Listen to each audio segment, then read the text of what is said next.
আসিয়া আমাদের মাঝে আর নেই, কিন্তু ধর্ষক আমাদের মাঝে আছে এখন। আসলে আমাদের লজ্জিত হওয়া উচিত, আমাদের লজ্জা নাই আমাদের, যে ধর্ষক বেঁচে থাকবে, মাজলুম পৃথিবীতে থাকবে না, আর ধর্ষককে প্রকাশ্যে বিচার হবে, এটা কোন কথা হলো?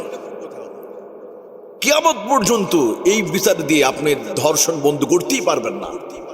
আলামত আছে, প্রমাণ আছে, স্বীকার করেছে, ভিডিও আছে, প্রমাণ আছে, এরপর কেন আপনার 90 দিন লাগবে? কেন 90 দিন লাগবে? কোরআন যেখানে বলেছে, প্রমাণ আছে, সাক্ষী আছে, বাস সঙ্গে সঙ্গে কিসাস। আল্লাহ কিসাসের বিধান কোরআনে দিয়েছে। নামাজ, যেই আমরা যে নামাজ পড়ি, যে কোরআনে আল্লাহ নামাজের কথা বলেছে, সেই কোরআনে কিসাসের কথা আল্লাহ বলেছে।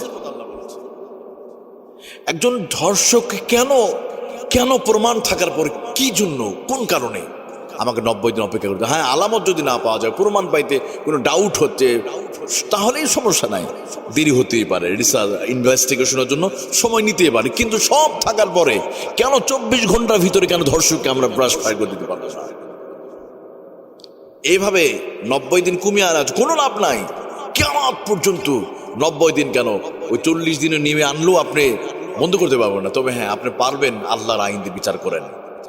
ধর্ষক প্রমাণ হবে, সঙ্গে ইনস্ট্যান্ট সবার সামনে প্রকাশ্যে ফায়ার করে দেন।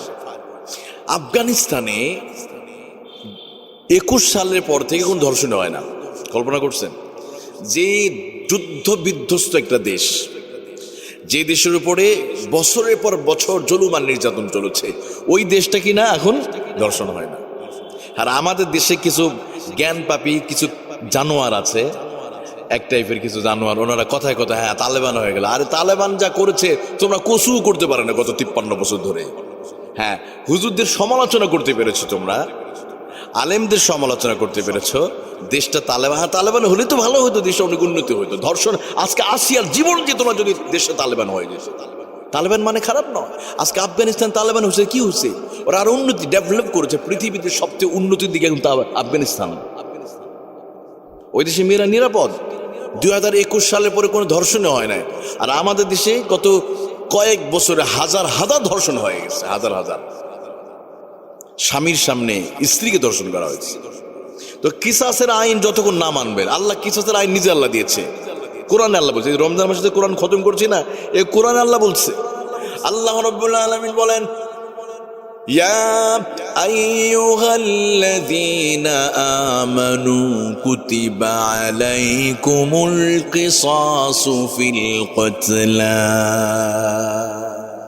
ইয়া আইয়ুহামান কাইন, ও বিশ্বাসীরা, কুতিবা আলাইকুমুল কিসাস, কিসাস ফিল কতলা, তোমাদের জন্য কিসাসের বিধান আমি আল্লাহ দিয়ে দিলাম। হত্যার বদলে হত্যা, মেরে ফেলেছে, বাস প্রমাণ আছে, সাক্ষী আছে, বাস তারও বিদায় করে দাও দুনিয়াতে। এটা আল্লাহর আইন। এতে কি হবে? অন্য জীবনগুলো বেঁচে যাবে। অন্য অপরাধীরা অপরাধ করতে ভীতসন্ত্রস্ত হবে, তারা ভয় পেয়ে যাবে।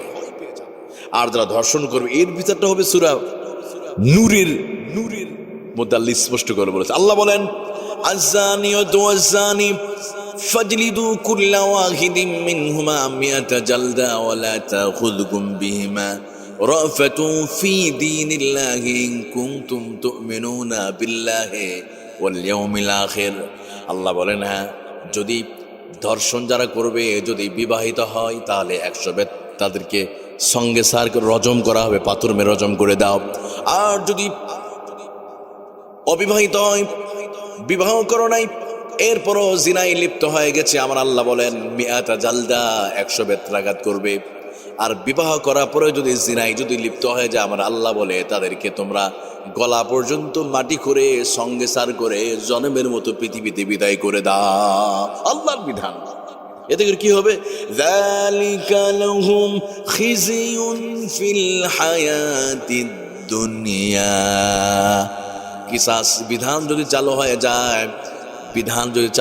যায়, তাহলে আল্লাহর বিধান যদি চালু হয়, এর মধ্যে অন্য মানুষগুলো বেঁচে থাকার নিশ্চয়তা পেয়ে যাবে, জুলুম বন্ধ হয়ে যাবে।